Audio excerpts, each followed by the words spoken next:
One minute I'm checking mouse traps in a cozy cabin. The next I'm staring at a bone in my hand and wondering if Point Paradise hides a darker secret. Point Paradise is probably my favorite place in the world, or at least it used to be. For those not familiar, it's a small, exclusive coastal community about an hour north of San Francisco.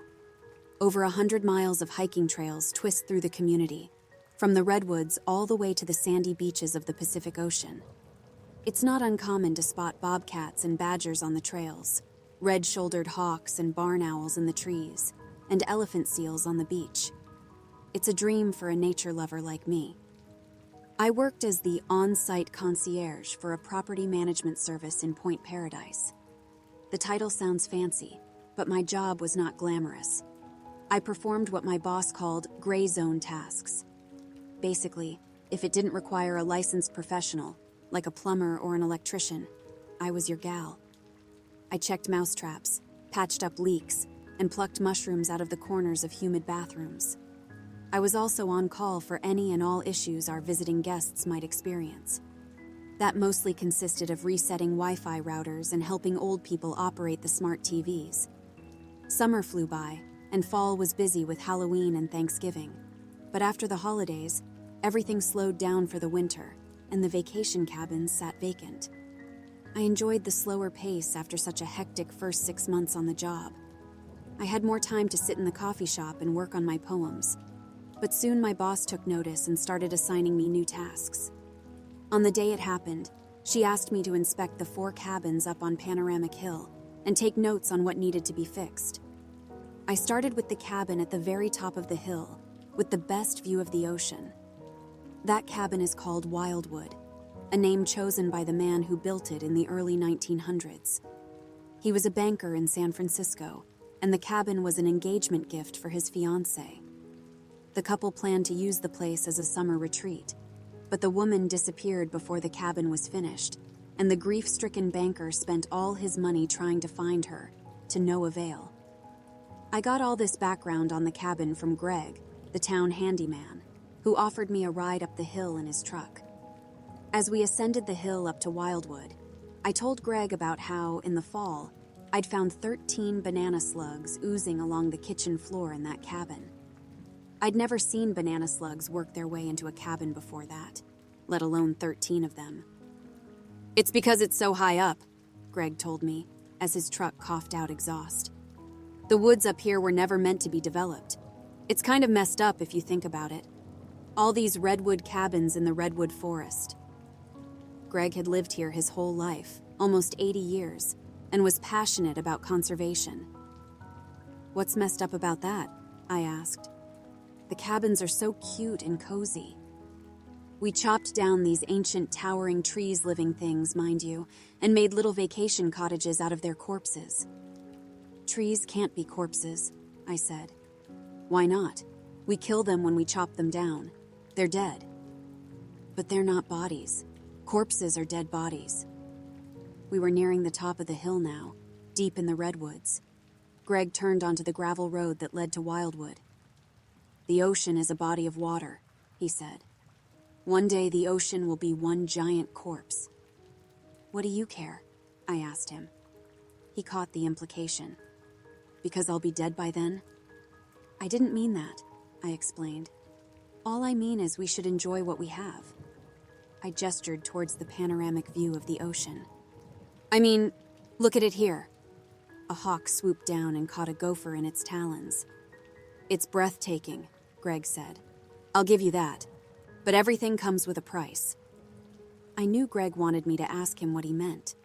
But to be honest, I didn't want to hear another one of his out-there theories about how the forest would correct the imbalance. I'd listened to enough of his ramblings in my 6 months at Point Paradise. My opinion? All the paint fumes he'd inhaled on the job made him a little unhinged. I opened the truck door and hopped out. "Thanks for the ride." "Stay vigilant," he said. "January is always when the cracks open back up."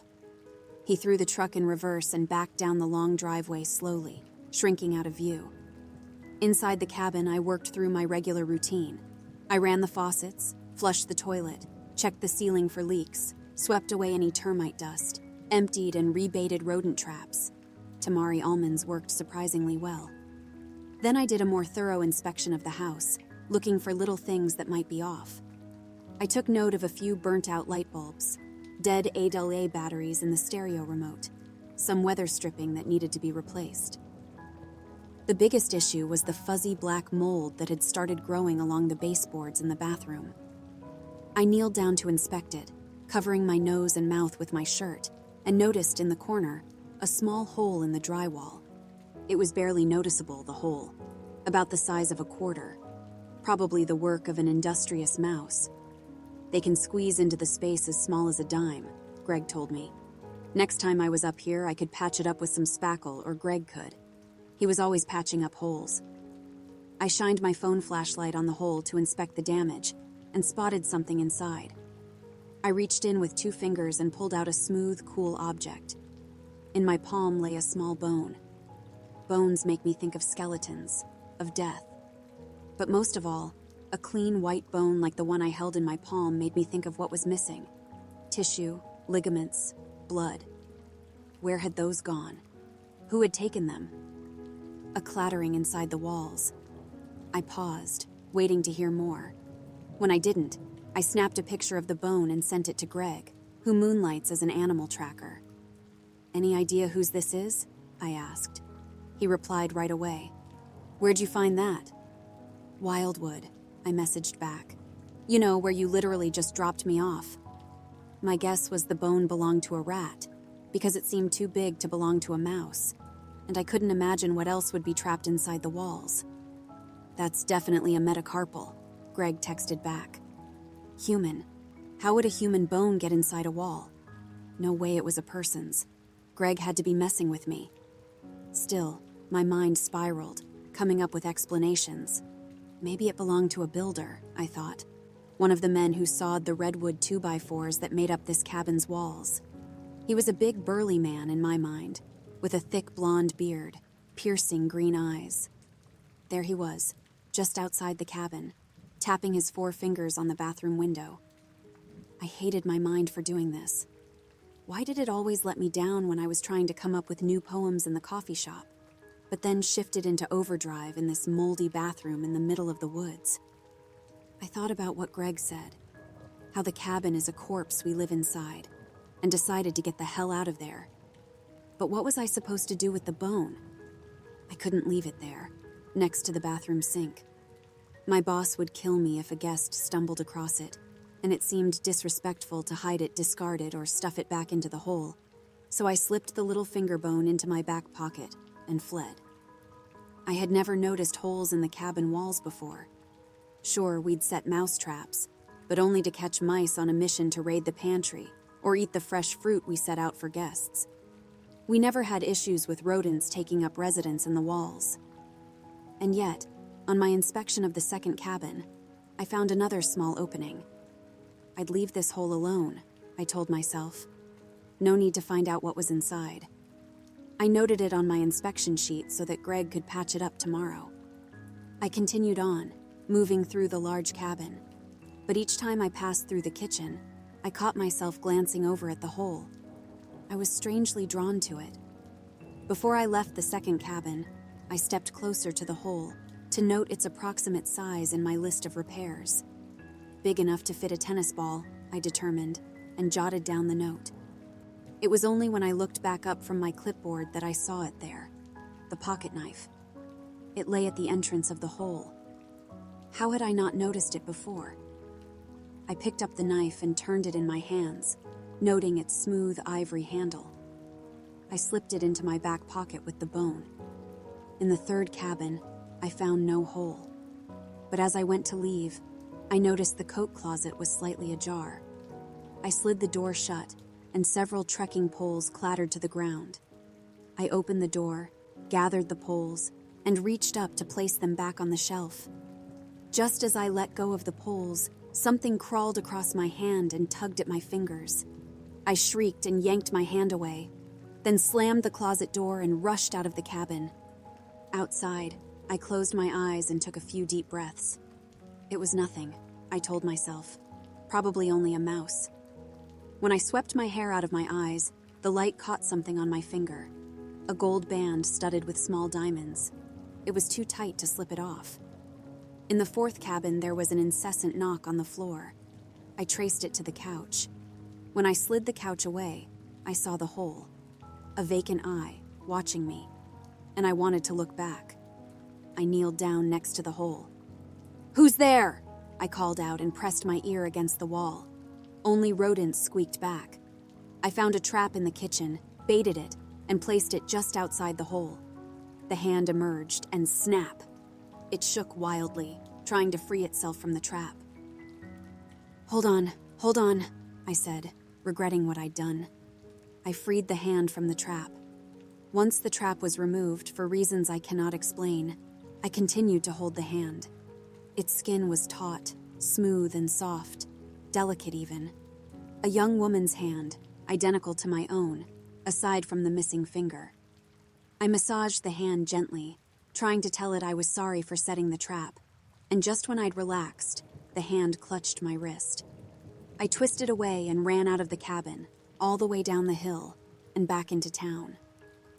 The sun was setting when I arrived at my Prius, which was parked outside the property management office. The pocket knife was digging into my hip, so I tossed it on the passenger seat with my inspection notes and went inside the coffee shop next door for a vanilla latte. The barista had already started to mop the floors, but it was still 15 minutes before closing. I sat down at a corner table near the window with my journal and, to clear my head, tried to write a poem. But I was distracted when the sheriff waltzed by and took an interest in what was in my car. I went outside to talk to him. He leaned against the car. "I haven't seen a knife like that in a while," he said. "Where'd you get it?" "Found it in one of the cabins up on the hill," I told him. "I work for the vacation rental agency." He cupped his hands over the window to get a closer look. "Can you open the car door for me?" I unlocked the car. He inspected the knife carefully. "I'll need to take this in," he said. "Evidence." "Evidence of what?" I asked, sliding my hand with the gold band into my pocket. I didn't want him to confiscate that, too. "How long have you worked in Point Paradise?" he asked. 6 months. "So you haven't spent a January here?" "No. Every January since I've served as sheriff, someone's gone missing. And I've been the sheriff for a long time." "Where do they go?" I asked. "We don't know," he said. "We never find them." "Is that what happened to the bride?" I asked him.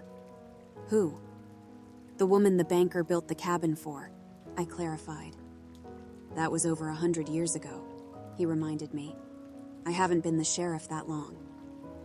When I went back inside the coffee shop to finish my poem, the barista shot me an annoyed look.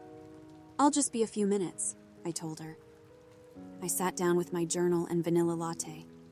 I was pleased with my opening line and, after the chaos of that day, finally managed to lose myself in the rhythm of the language. I was so invested in that poem, a sonnet, that I didn't even notice the cold fingers wrapped around my ankle. The hand gripped my leg tight and pulled me towards the wall. The chair squealed across the floor and I tumbled to the ground. The barista raced out of the back room. "Look what you've done," she said, pointing at the wall. "You put a hole in the wall." "I'm sorry," I said. "I have spackle in my car if you want me to." "I don't want you to do anything," she said, annoyed. "Just leave." "I should really fix this," I told her. She pointed to the door. "Get out!" I closed my journal and hurried out of the coffee shop. In bed that night, I couldn't stop thinking about the hole I'd made. I needed to know what was on the other side. But when I arrived in town, late that night, Greg's truck was parked outside the coffee shop. A single light was on. I got out of my car and walked up to the window. Greg was spackling the hole shut. "What are you doing?" I asked. He let out a little yelp and turned around. "Geez, you scared me." "Why are you patching it up?" "That's my job," Greg said. "I patch up holes." Near Greg's shoe, not far from the hole, I spotted a bloody tooth. "What's that?" I asked, pointing at the tooth. "Oh shoot, I must have missed one." He picked the tooth up. "Where'd it come from?" He put down his putty knife and set his hands on my shoulders. "Beautiful as it is, this land is angry with us. and you can't trust what you see coming out of the walls. It starts as fungus or rodents, but it becomes more sinister. I still hear it calling out to me after all these years, but you have to resist it.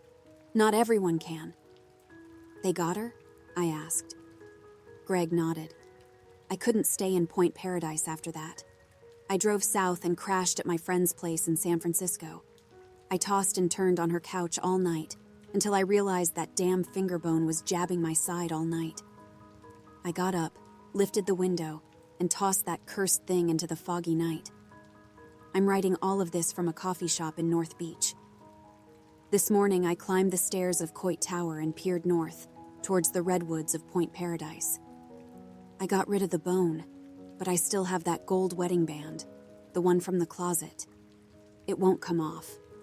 I can feel it pulling me back there, to those holes, those hands, to whatever lies beyond those walls.